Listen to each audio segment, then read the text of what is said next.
తనంతట తాను చేరగలడా? ఇంకో విషయాన్ని కూడా చెప్పాం. అపోస్తలుల కార్యాల్లో మనం చూస్తున్నట్లయితే 2వ అధ్యాయంలో పేతురు గారు కూడా చెప్తున్నారు. ఏమంటున్నారంటే పరలోక రాజ్యము సమీపిస్తుంది. కాబట్టి అందరూ ఏం చేయాలంటే మారు మనసు పొందాలి. దేవునికి స్తోత్రం. యేసు ప్రభువారు అందరి కొరకు ప్రాణం పెట్టారా? కొందరి కొరకు ప్రాణం పెట్టారా? అందరి కొరకు ఆయన ప్రాణం పెట్టాడు. యేసు క్రీస్తు అందరికీ ప్రభువు ఆయన. ఇప్పుడు అంతటా అందరూ ఏం చెందాలంటే మారు మనసు పొందాలి. దేవునికి స్తోత్రం. ఇక్కడ ఉన్న మనందరూ మారు మనసు పొందిన వాళ్ళమే. ప్రభువా, నేను ఒకప్పుడు పాపినైనా, ఆ పాపినైనా నన్ను మార్చావు, నీకు వందనాలని మనందరం ఇప్పటికీ కూడా ఏం చేస్తున్నాం అంటే ప్రార్థన అనేది చేస్తున్నాం. ఒకప్పుడు శాపములో పాపములో లోకములో ఉన్న మనం ఏమయ్యామంటే మన హృదయాలు మార్చబడి మనకు దేవుని వైపు మరలింపబడ్డాం. దేవునికి స్తోత్రం. హల్లెలూయా. అయితే మనం ప్రార్థన చేయాలి ఏంటంటే అంతటా అందరూ ఏం చేద్దాలంటే మారు మనసు పొందాలి. దేవునికి స్తోత్రం. హల్లెలూయా. ఇంకొక కొన్ని విషయాలు నేను పరలోక రాజ్యం గురించి చెప్పాలని ఆశపడుతున్నా. మారు మనసు గురించి గత వారంలో మీరు విన్నారు. మారు మనసు అంటే మన యొక్క పాపపు స్థితి నుండి మరలి దేవుడి వైపు నడిపించబడటమే మారు మనసు. ఇంగ్లీష్ లో మారు మనసు అనే మాటకి ఏం కనబడుతుందంటే రెపెంట్ అనే మాట కనబడుతుంది. ఏంటది? రెపెంట్ అంటే మార్చబడటం. ఏంటి? ఏది మార్చబడాలి అంటే మన యొక్క మనసు అనేది మార్చబడాలి. కొంతమంది చూడండి, అందంగా కనిపించడానికి ఏం చేస్తారంటే నల్లగా ఉన్న కూడా ఏం చేస్తారు? మేకప్ అనేది చేస్తారు. కొంతమంది పురుషులు అన్నారు అనుకోండి, జుట్టు అన్న తలపడుతున్నారు, వెంటనే ఏం చేస్తారు? కలర్ అనేది చేస్తారు. అంటే వాళ్ళు ఏం చేస్తున్నారు?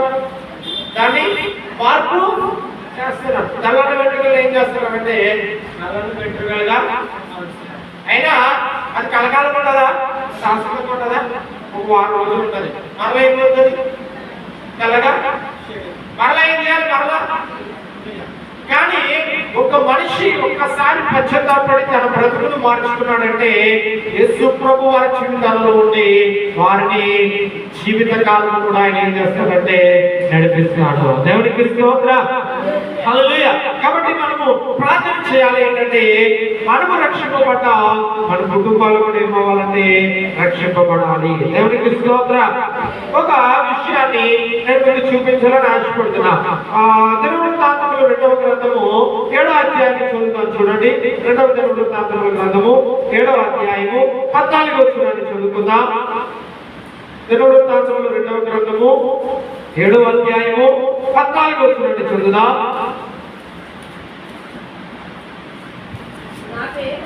నా పేరు పెట్టబడిన నా జనులు తమను తాము తగ్గించుకొని ప్రార్థన చేసి నన్ను వెతికి తమ చెడు మార్గములను విడిచిన యెడల ఆకాశము నుండి నేను వారి ప్రార్థన విని వారి పాపములను క్షమించి వారి దేశమును స్వస్థపరచుదును. దేవునికి స్తోత్రం. ఇక్కడ వాక్యంలో మనం ఆలోచన చేస్తే ఇశ్రాయేలు ప్రజల గురించి దేవుడు చెప్తున్న మాట, నా పేరు పెట్టబడిన నా జనులు. అమ్మ, ఎవరి జనులు అంట? అంటే దేవుడి పేరు పెట్టబడిన దేవుని జనులే. అయినా కూడా వాళ్ళు ఏమయ్యారంటే దేవునికి దూరం అయిపోయారు. కాబట్టి వారు ఏమయ్యారంటే శ్రమల పాలయ్యారు. అప్పుడు దేవుడి వారితో మాట్లాడుతున్న మాట ఏంటంటే నా పేరు పెట్టబడిన నా జనులు తమ్ముడు తాము తగ్గించుకొని ప్రార్థన చేసి నన్ను వెతికిన యెడల, వెతికి తమ చెడు మార్గములను విడిచిన యెడల ఆకాశము నుండి నేను వారి ప్రార్థన విని వారి పాపము క్షమించి వారి దేశమును ఏం చేస్తానంటే స్వస్థపరుస్తున్నాను.